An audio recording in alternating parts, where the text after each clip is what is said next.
Alors, Claude Sabatier, bonjour. Bonjour. Je suis vraiment absolument ravie de vous rencontrer à plusieurs titres. Tout d'abord, vous êtes l'ami de Daniel Plaisance. Oui, absolument. Oui, on a été collègues au lycée en forêt pendant plusieurs années. Voilà. Alors, bonjour Daniel. Bonjour. On a eu le plaisir de te recevoir ici sur ce divan. Et c'était un très bon moment et tu reviendras. Et je disais d'ailleurs, Claude, que à mon avis, les élèves du lycée en forêt ont eu énormément de chance quand même d'avoir eu des profs comme vous deux, des profs de français, c'est formidable. Je ne sais pas, j'espère qu'on a déposé une petite graine et qu'elle a pu germer au fil des années. Bon, la meilleure façon de le savoir, c'est que lorsqu'un élève vous écrit, encore après des années après plutôt, ou qu'il traverse la rue quand il vous aperçoit dans Montargis.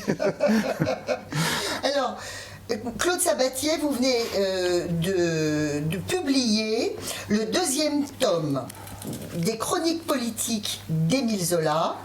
C'est le tome 2, c'est 71-72. Oui, c'est ça. Une édition prestigieuse, on en parlait à l'instant, c'est les Classiques Garnier. Classiques Garnier, voilà. Et vous en êtes très fiers. Oui, je suis assez content d'être associé à ce projet, qui est un projet collectif, qui a été lancé en 2014 par Alain Pagès, qui était le président de mon jury de thèse, qui est directeur de collection chez Classiques Garnier, et qui est également le directeur du Centre Zola. Et que d'ailleurs, pour la petite histoire, j'ai fait venir avec les Cramés de la Bobine, l'association de cinéma de que vous connaissez sur Montargis. Oui. On l'a fait venir alors, dans un cadre qui pouvait paraître un peu controversé, qui était celui de J'accuse, le film de Polanski. Qui est sorti, si je me souviens bien, en janvier de l'année dernière, en janvier 2020, donc peu de temps avant le confinement, c'est pour ça que j'ai ce repère en tête. Et Alain Pagès est venu. Donc je le connais puisque donc il est le directeur du Centre Zola, il a chapeauté mon travail et il chapeaute donc la parution de l'ensemble, enfin des œuvres complètes de Zola qui vont s'étaler sur plusieurs années. Et donc il est venu au cinéma Alticiné pour présenter le film donc J'accuse de Polanski, qui porte sur non pas Zola mais sur le lieutenant-colonel Picard. Parce qu'on oublie que c'est un militaire en réalité, en rupture avec sa hiérarchie, c'est le moins qu'on puisse dire, qui a lancé l'affaire. Et on avait invité, avec les Cramés, un certain Charles Dreyfus, lors de cette soirée, qui n'est autre que le petit-fils d'Alfred Dreyfus. Oh, voilà, donc ça a été une soirée, je crois, quand même passionnante. Ah ben, c'est extraordinaire. Ouais. Mais bon, vous avez fait venir ce monsieur Pagès, mais vous auriez pu mener la soirée... Je ne sais pas. Honnêtement, alors par la suite, je vais essayer de publier avec Alain Pagès dans le volume 4 prévu à partir de 2024 toute la partie centrale de la production journalistique de Zola, c'est-à-dire en fait ce qu'on appelle la vérité en marche. Il y a tous les textes qu'il a écrits autour de l'affaire Dreyfus. Et qui ont été lancés par des textes qu'il a écrits en 1897 pour les Juifs, une superbe lettre à la jeunesse, une lettre qu'il adresse à des jeunes qu'il a vu défiler sous ses fenêtres à Paris, des jeunes antisémites. Oui.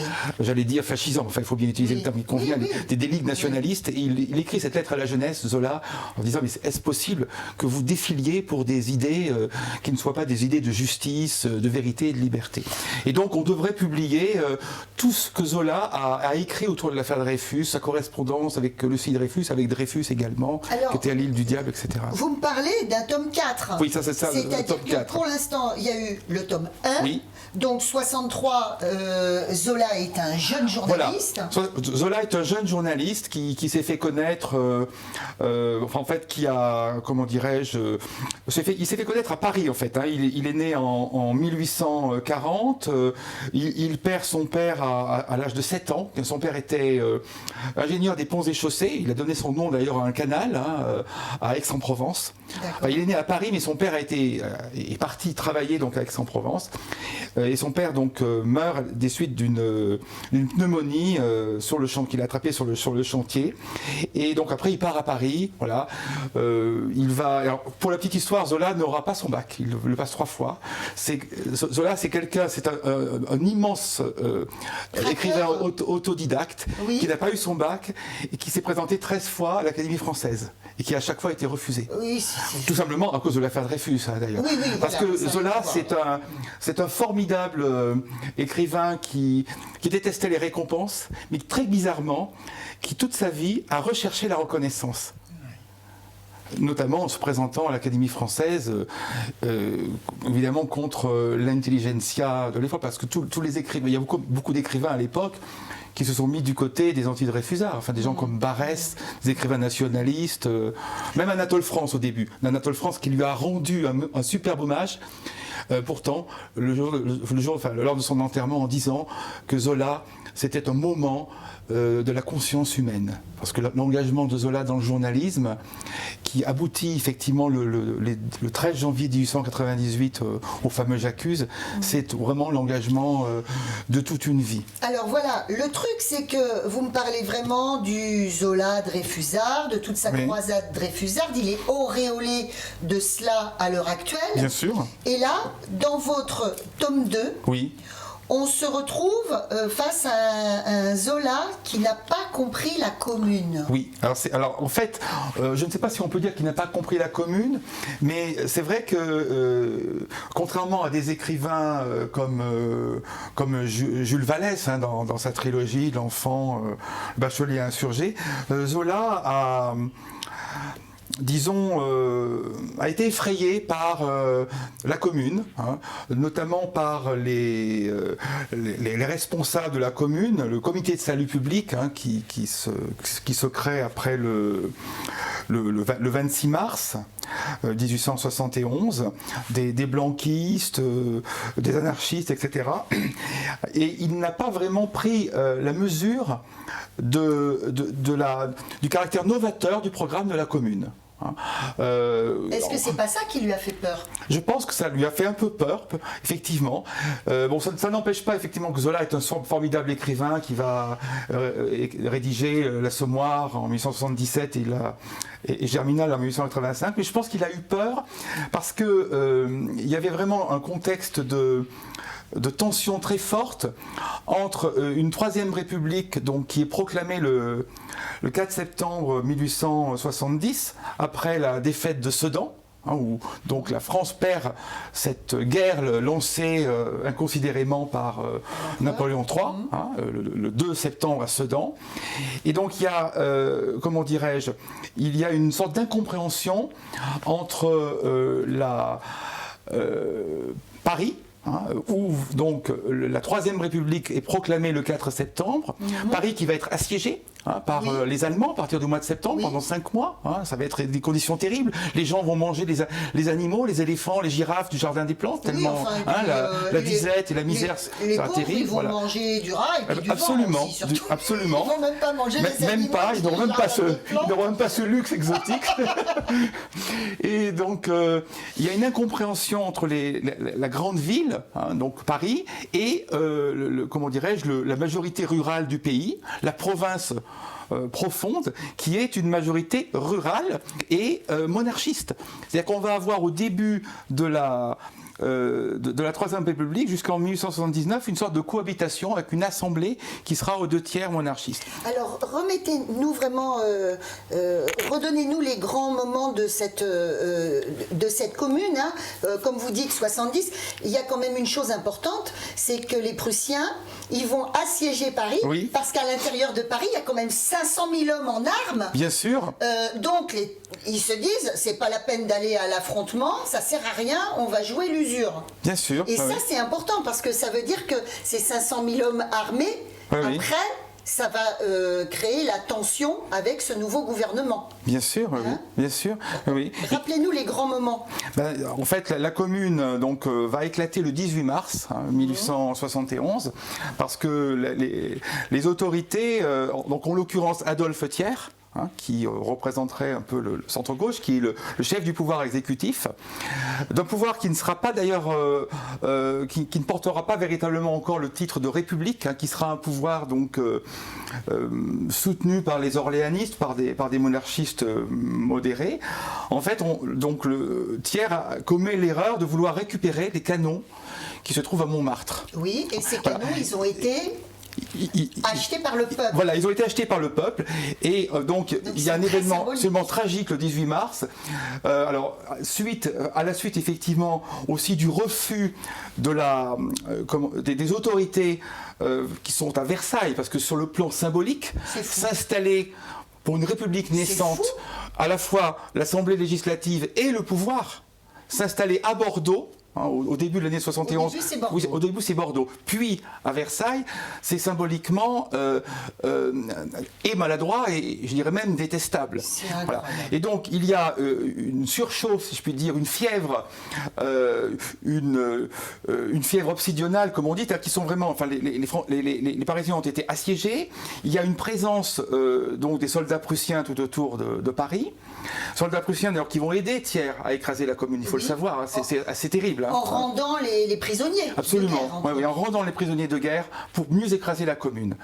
Et donc le 18 mars, effectivement, le pouvoir versaillais veut récupérer ces fameux canons de Montmartre, Belleville, et deux généraux, le général Lecomte et Clément Thomas, vont être tués par leurs propres hommes. C'est-à-dire qu'il y a à l'intérieur, à l'intérieur de la... Moi, je croyais que c'était par les communards. Les communards, mais également leurs propres hommes. Il y a une véritable insurrection des gardes nationales, parce qu'effectivement, les Parisiens se sont constitués en garde nationale, et c'est cette fédération des gardes nationales qui va donner lieu le 26 mars donc à la création de la Commune. Et ce sont les femmes quand même. Oui, bien sûr. Qui protègent les canons et qui vont réussir à faire fléchir les soldats. Exactement. Quand même, parler des femmes. Oui, c'est femmes. Alors justement, puisque vous parlez des femmes, il y a Louise Michel qui a joué un rôle très important et dont on a publié récemment les mémoires.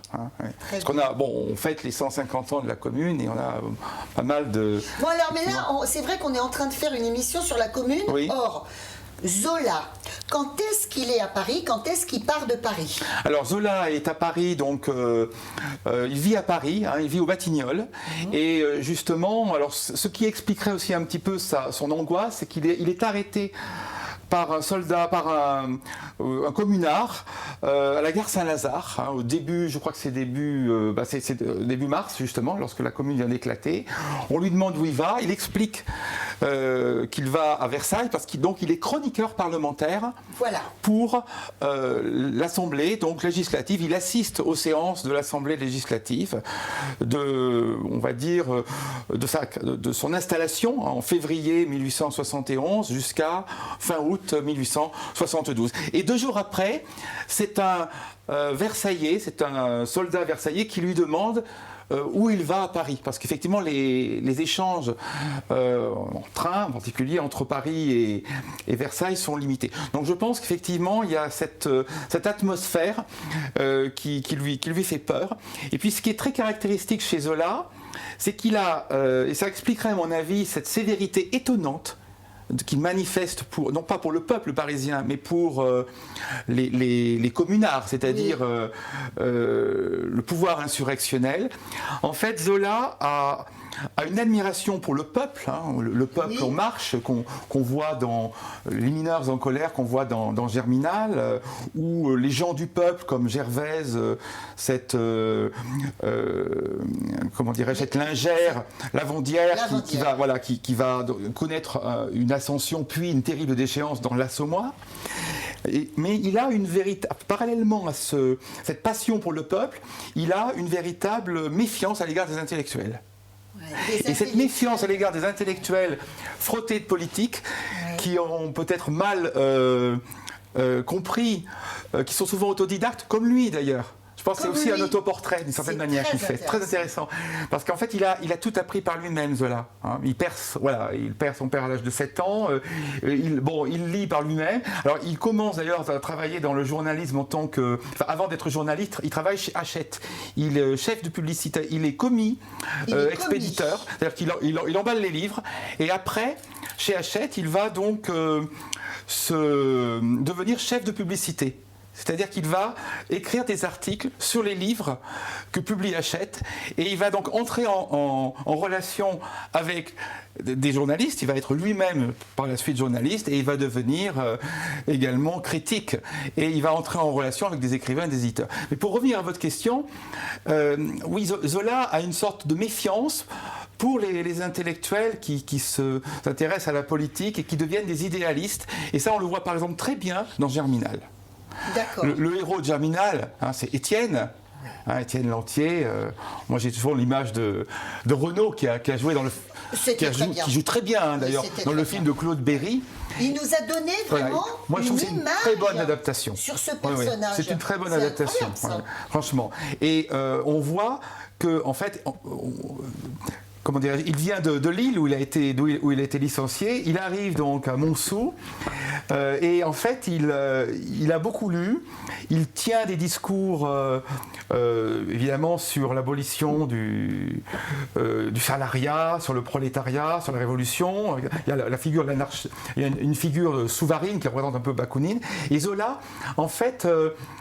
Parallèlement à cette admiration pour le peuple, se méfie de cet idéalisme un peu fumeux. Et je pense en fait que dans l'esprit de Zola, et c'est ce qui expliquerait son incompréhension programmatique de la commune, il y a cette peur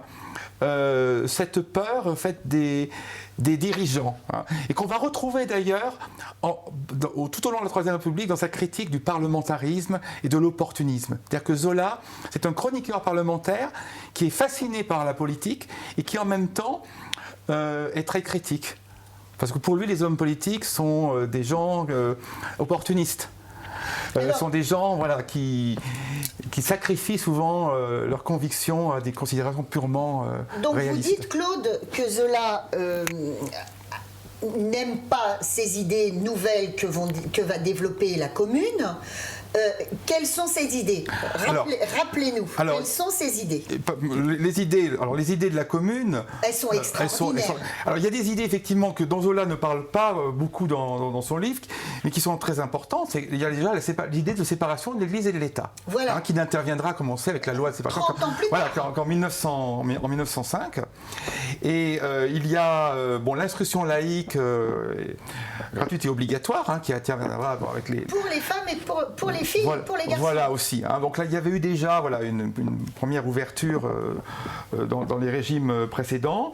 Il y a aussi les corporations, la mise en place de corporations. Alors il y a aussi des mesures. Je vais vous donner un exemple de mesure que Zola évoque et n'aime pas. C'est l'interdiction du travail de nuit pour les boulangers. Ah oui. Voilà. Alors, oui. Il fait une petite fixation là-dessus, parce qu'effectivement, il faut bien que les boulangers travaillent, et on imagine mal qu'ils puissent ne pas travailler la nuit. Donc, voilà. Et il trouve que c'est un exemple de mesure un peu dogmatique, et un peu systématique. Bon, c'est vrai, mais je pense qu'effectivement, il n'a pas forcément pris la mesure de toutes les décisions qui ont été prises. Par exemple, la loi sur les échéances et donc le moratoire sur les loyers pour les familles les plus pauvres, qui ont été décidés par la commune. Également, je crois, plus de retenue sur les salaires. Voilà, absolument. L'interdiction de l'usure. L'interdiction de l'usure, voilà. Il y a quand même un certain nombre de mesures sociales qui ont été prises par... La possibilité, je crois aussi, aux travailleurs de récupérer les usines quand les patrons veulent fermer ces usines. C'est un peu le principe de l'autogestion, finalement, ou des scopes qu'on aura plus tard, avec l'IP, fin des années 70, ou qu'on attend encore. Je crois que c'est surtout ça. Oui, qu'on attend encore, quand on voit toutes les usines comme Bridgestone qui ferment, et où on se dit, effectivement, oui... Alors, toutes ces idées progressistes, elles viennent de loin.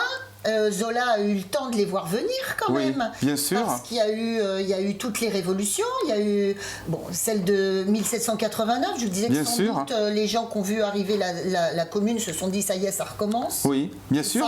Il y a eu celle de 1848. Il y a eu 48. Oui. Et surtout 48. Bien sûr. Et puis il y a eu après la France est secouée de multiples grèves Absolument. Un peu partout dans ces grandes villes industrielles. Alors justement, qui ne sont pas Paris d'ailleurs. Oui, absolument. Les grandes industries, c'est pas à Paris. Non, effectivement, c'est il y en a dans le nord, dans l'est. Mais au Creusot. Et puis, tout ce à Douai aussi. Oui, sur Saint-Étienne, la Passementerie par exemple. Oui.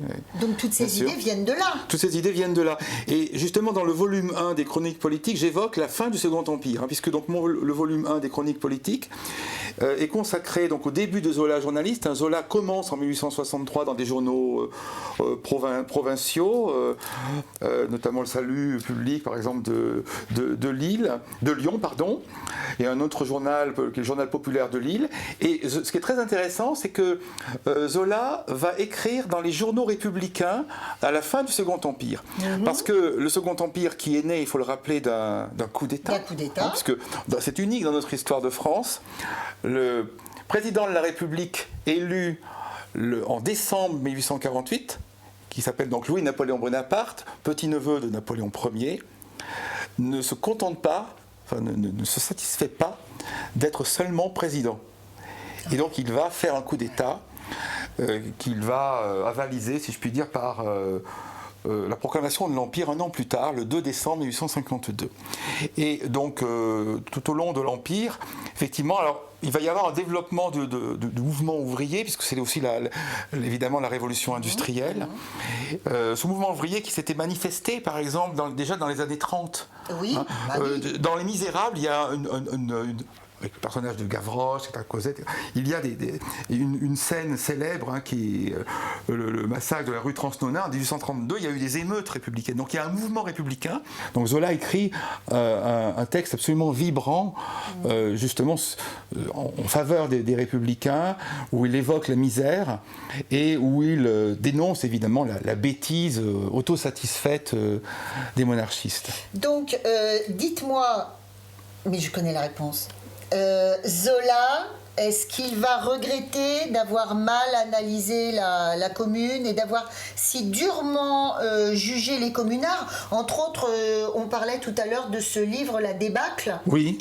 Vous me disiez que c'était l'un de ses derniers romans. Oui, voilà, c'est l'un des derniers romans qui a été écrit en 1892, où effectivement, il met en scène, et je crois que c'est intéressant parce que ça montre bien, encore une fois, ce divorce chez Zola entre l'action ou le peuple d'un côté et la réflexion intellectuelle et la spéculation intellectuelle dont il se méfie, alors que lui-même est un intellectuel. C'est ça qui est très, très, très intéressant. Il y a deux amis qui s'affrontent, donc Jean, qui est un paysan, et qui va combattre, qui est plutôt royaliste. C'est un paysan donc qui représente effectivement cette France rurale conservatrice, puisque en fait cette France rurale elle est plutôt monarchiste. Et il y a deux familles monarchistes. Il y a la famille orléaniste, ceux qui ont eu le pouvoir sous la monarchie de Juillet, sous Louis-Philippe, entre 1830 et 1848, et puis la famille légitimiste, c'est-à-dire les Bourbons, qui ont exercé le pouvoir sous la Restauration entre 1815 et 1830. Et effectivement, donc Jean va être amené à retrouver son ami, donc Jean Macquart. Oui, d'accord. Puisqu'il y a deux familles germinatives, originelles, les Rougon et les Macquart. Et donc la famille Macquart, Jean Macquart, qui va retrouver Maurice Levasseur, qui est un intellectuel et qui, avec lui, donc, combat les Prussiens au début du roman, et il va le retrouver au moment de la Commune, et là, ça va être l'affrontement. Parce que Zola aime bien, un peu comme Hugo, il aime beaucoup les antithèses, les affrontements épiques et symboliques entre, je dirais, alors c'est assez dur, ce qu'il appelle la partie saine du peuple, c'est-à-dire ici Jean, et puis effectivement l'intellectuel qui se laisse en fait embarquer d'une façon assez lyrique en fait par les idéaux de la commune. Par les idéaux de la commune. Alors c'est vrai que quand on lit les textes de Zola sur la commune, on est surpris, mais en même temps dans ses lettres de Paris, puisque ce sont des lettres qu'il écrit de Paris pour journal conservateur et orléaniste qui s'appelle Le Sémaphore de Marseille. En même temps, il témoigne d'une très grande compassion pour le peuple parisien. Lorsqu'il évoque justement tous les cadavres, vous savez que il y a eu cette fameuse semaine sanglante, parce que la commune a duré, je crois, 73 jours. 73. Voilà, on va dire 73 jours en gros. Donc du 18 mars au 28 mai. Et lorsque les Versaillais sont entrés dans Paris, donc le 21 mai, ça a été la semaine sanglante. Ils sont entrés par la porte de Saint-Cloud. Voilà, ils ont. Donc ils sont 120 000. Voilà, ils sont 120 000, c'est ça. Et de l'autre côté. 130 000, de l'autre, ils doivent être 30 000 à peu près, quelque chose comme ça. Voilà. Alors il y en a de moins en moins parce que c'est vrai que le peuple s'est désolidarisé de plus en plus des communards. Oui, bien sûr. Et ce sont des gens qui. Pour certains, ne sont pas armés, en fait. Bien sûr, oui, bien sûr. Alors, ce qui fait peur à Zola, c'est effectivement une certaine violence de la commune, puisque la commune mais sans oublier, bien sûr, aussi l'extrême dureté des Versaillais, mais la commune a édicté une loi des suspects, qui peut faire penser aussi un peu à la terreur de 1793. On peut faire le parallèle, je pense. Oui. Il y a toujours cet emballement et cette dérive violente dans les révolutions. Il y a l'archevêque Monseigneur Darbois qui a été exécuté. D'accord. Donc c'est aussi un acte symbolique très fort. Et puis donc la semaine sanglante. La semaine sanglante, c'est c'est un affrontement rue par rue avec MacMahon. Avec MacMahon, absolument. MacMahon qui va devenir le 24 mai 1813 le nouveau président de la République, lorsque Thiers, qui a essayer de maintenir la République face à l'Assemblée monarchiste, lorsque Thiers sera blackboulé, sera en quelque sorte remercié par la majorité monarchiste. Et c'est MacMahon qui a effectivement, c'est le maréchal MacMahon qui a écrasé la commune. Restons sur la semaine sanglante. Ça va être terrible, ça va être une extermination. Ça va être une extermination rue par rue. Alors, ce qui fait très peur à Zola, c'est qu'effectivement, les communards n'hésitent pas à incendier aussi cette maison. Donc il y a eu l'hôtel de ville, les Tuileries. Et les Tuileries qui disparaissent complètement. Qui disparaissent. Voilà. Effectivement. Symbole vraiment de l'impérialisme en l'occurrence. Symbole de l'impérialisme. Voilà. Alors il y a aussi bien sûr la colonne Vendôme aussi qui est. Qui avait été détruite auparavant. Alors on a accusé Courbet, qui était responsable de la Fédération des artistes, d'être à l'origine, ce qui n'est pas tout à fait le peintre Gustave Courbet.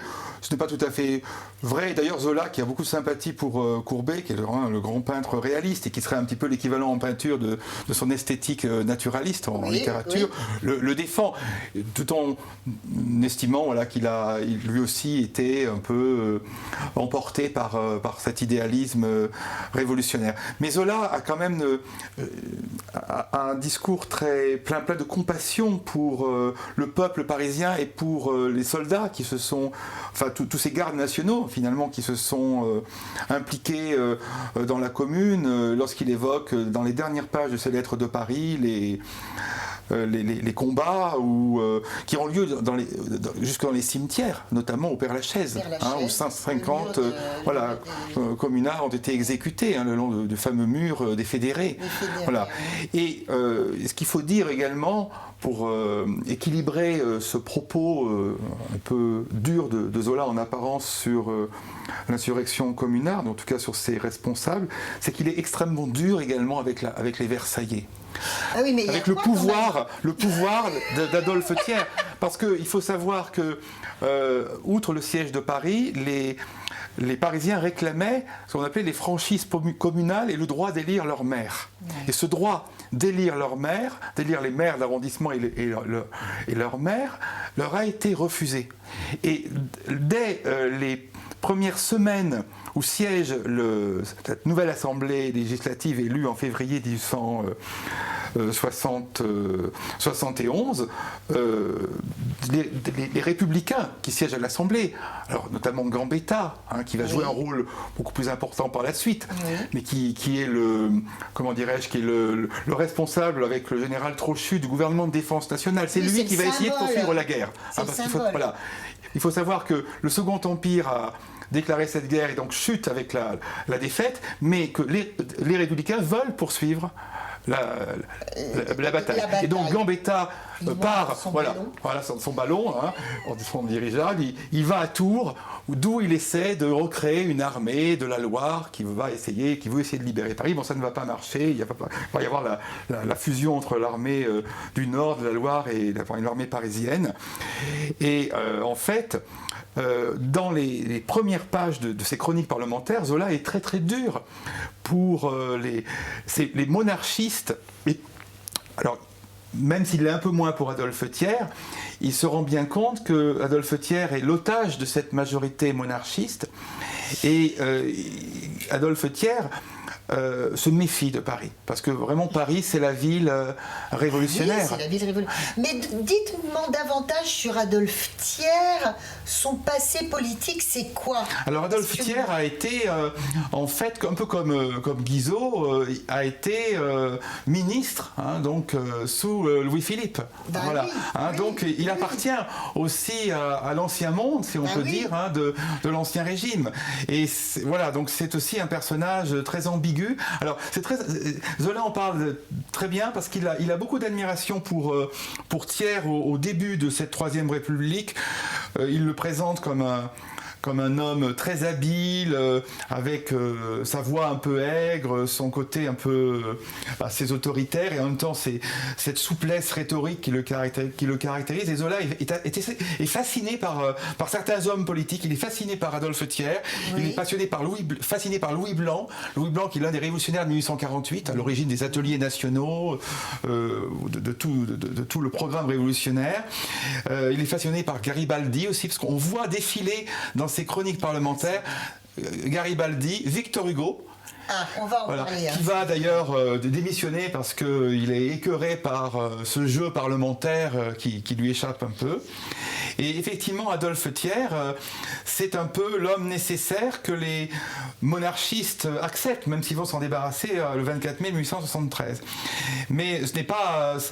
si vous voulez, Adolphe Thiers représente ce qu'on pourrait appeler la République libérale, c'est-à-dire la République, on va dire, de centre-droit, et pas du tout la République démocratique et sociale que la commune va représenter, que réclame la commune. Donc, ce qui est très intéressant... C'est pour ça qu'on passe du drapeau tricolore au drapeau rouge. C'est ça. Parce que cette république, c'est une république félonne qui ne va pas au bout des idées. Absolument. Donc la République, la commune, alors qui aujourd'hui, qui peut-être pas aujourd'hui en 2021 où on célèbre 650 années, mais la commune dans l'esprit de beaucoup de gens, c'est un peu c'est le drapeau rouge, c'est la révolution sanglante, mais on oublie que la commune c'est un mouvement donc lié à l'exaspération du siège de Paris.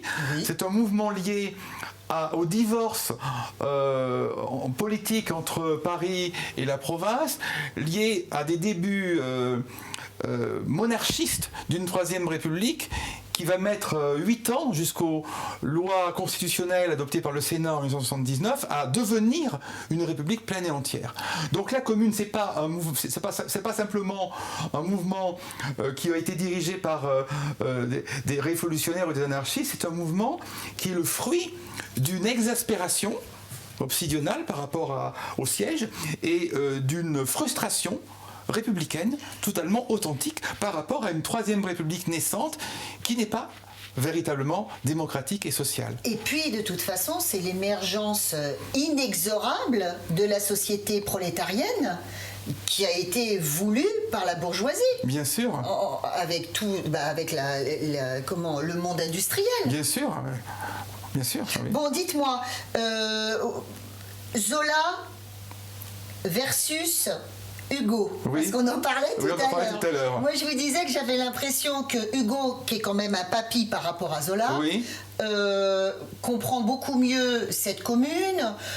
Donc, vous disiez qu'il va à plusieurs reprises s'élever contre les décisions de Thiers et les décisions de l'Assemblée. Oui. Se mettre du côté, je vous disais tout à l'heure, j'aime bien cette histoire de ces deux petits députés d'Alsace-Lorraine qui, à Bordeaux, oui. se rendent compte qu'on va solder, qu'on va abandonner leur territoire. On abandonne leur... Oui, d'ailleurs, Zola en parle très très bien de ces députés, je pense aux députés Keller, littéraires qui viennent protester au nom de l'Alsace-Lorraine.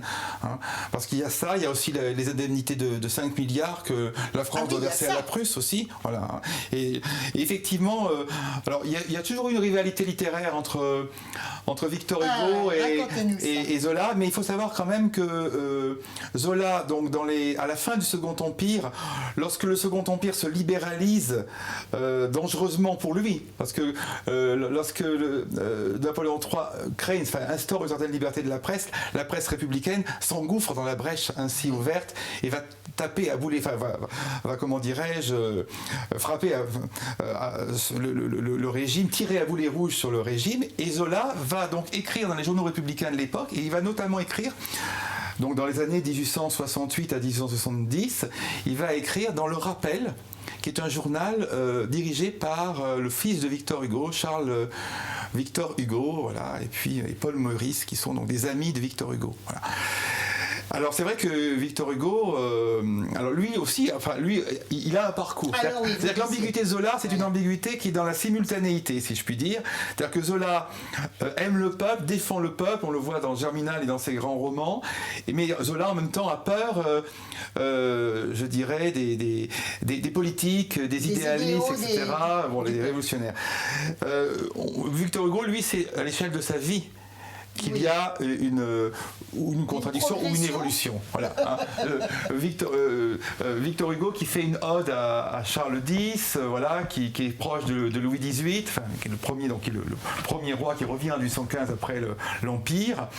Victor Hugo qui soutient la candidature de Louis-Napoléon Bonaparte en 1948, donc à la fin de la Deuxième République, et qui, évidemment, face au coup d'État du 2 décembre 1851, par lequel Louis-Napoléon Bonaparte révèle son vrai visage, va basculer dans l'opposition. Et devenir l'insurgé. Il va devenir l'insurgé.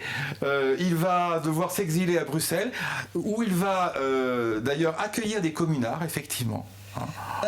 Comme Jean-Baptiste Clément. Exactement, voilà, l'auteur du Temps des Cerises, voilà. Et donc effectivement, Victor Hugo va devenir à la fin de sa vie, on va dire, l'auteur tonitruant qui foudroie de son exil de Jersey puis Guernesey, Napoléon III, qu'il appelle le Petit, il a un pamphlet qui s'appelle Napoléon le Petit, et il écrit tout un recueil de poèmes qui s'appelle Les Châtiments. Voilà. Donc,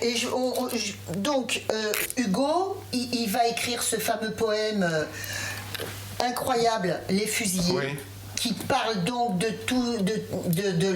grand lynchage, de la grande extermination de la semaine sanglante, c'est-à-dire on arrête hommes, femmes, enfants. Oui. Et on les assassine. Il n'y a pas de véritables tribunaux, alors des tribunaux d'exception, voilà, pour lesquels il n'y a aucune défense possible, et voilà, c'est une véritable extermination. Alors, comment se place Zola à ce moment-là, au moment des exécutions? Donc Zola, justement, a un discours très clair par rapport à cet acharnement.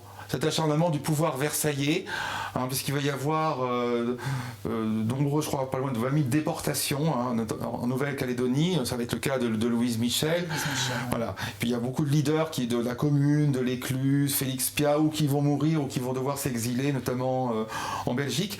Et Zola n'aura en Suisse. Et Zola n'aura de cesse de dénoncer l'acharnement de la majorité monarchiste de l'Assemblée à vouloir refuser la loi d'amnistie qui a été proposée par les républicains, par les députés républicains. Ah oui, voilà. D'accord. Donc Zola s'oppose effectivement à cet acharnement monarchiste. Et tout de même, dans son roman La Débâcle, il se rachète un petit peu parce que également il va parler de cela, de la dureté, justement, voilà, de la dureté de ces tribunaux d'exception, et effectivement de cette république bourgeoise qui, d'une certaine manière, va se faire accepter. C'est d'ailleurs terrible en termes historiques. L'histoire est d'un très grand cynisme. Cette république, finalement, va se faire accepter par un bain de sang. C'est-à-dire que la République va asseoir son autorité et va montrer aux monarchistes qu'elle est capable de réprimer des révolutions. Donc c'est une république qui s'installe quand même dans le sang. Moi je trouve qu'il y a une petite résonance avec l'époque moderne. Oui, bien sûr qu'il y a une résonance avec l'époque moderne. Aujourd'hui, c'est une interdiction de manifester pour la cause palestinienne, par exemple. Ce qui me paraît proprement scandaleux. Écoutez, on pourrait en parler encore des heures, c'est fabuleux. D'ailleurs, voilà, concernant ces deux livres qui sont déjà très beaux en jaune. Oui, oui. Ils existent encore plus beaux en rouge et encore plus chers. Voilà. C'est ça. Voilà. Oui, alors on va pas donner le prix des livres reliés, mais enfin bon, ce sont magnifique. de beaux livres de collection. C'est très lourd, voilà. C'est vraiment très lourd. Là, c'est un petit peu moins lourd. Mais ceux-là sont moins chers en prix auteur. Voilà. Vous gagnez le plus sur lesquels? Bah écoutez, je gagne 5%. Voilà, bon, c'est pas beaucoup. Voilà, C'est pas beaucoup. sur un livre qui coûte 41 € en prix auteur. Voilà. Claude, vous me disiez tout à l'heure j'ai loupé quelque chose, et plein de gens ont dû louper quelque chose. Vous avez fait dernièrement à l'Université du Temps Libre une conférence sur Victor Hugo, 93. Voilà. Vous disiez que c'était c'est un très grand roman, parce que c'est un roman foisonnant. C'est un roman où Victor Hugo tresse remarquablement la description, les dialogues et le récit. On ne s'ennuie pas un instant. Il n'y a pas de digression comme dans Notre-Dame de Paris, qui est aussi un très grand roman. Et il met en scène une opposition, là aussi radicale, entre les Républicains et ce qu'on a appelé les Chouans, enfin les Chouans et les Vendéens. Donc là, pendant l'année 1793, d'où le titre 93, qui est l'année de la terreur, mais qui est aussi l'année évidemment de cette insurrection à la fois royaliste et paysanne, j'allais dire d'un autre temps, et il met en scène cet affrontement à travers trois personnages: le marquis de Lantenac, qui est un royaliste qui débarque au début de l'histoire, qui espère d'ailleurs que les Anglais vont débarquer aussi en France pour soutenir les Vendéens et les Chouans. Et de l'autre côté, on a deux révolutionnaires. On a Simourdin, qui représente la République inexorable, et on a le jeune Gauvin, qui est son fils spirituel, qui lui représente la République clémente, l'esprit de 1789. Et pour la petite histoire, le jeune Gauvin est le petit-neveu du marquis de Lantenac, son adversaire juré. Donc il y a un affrontement à la fois politique et familial.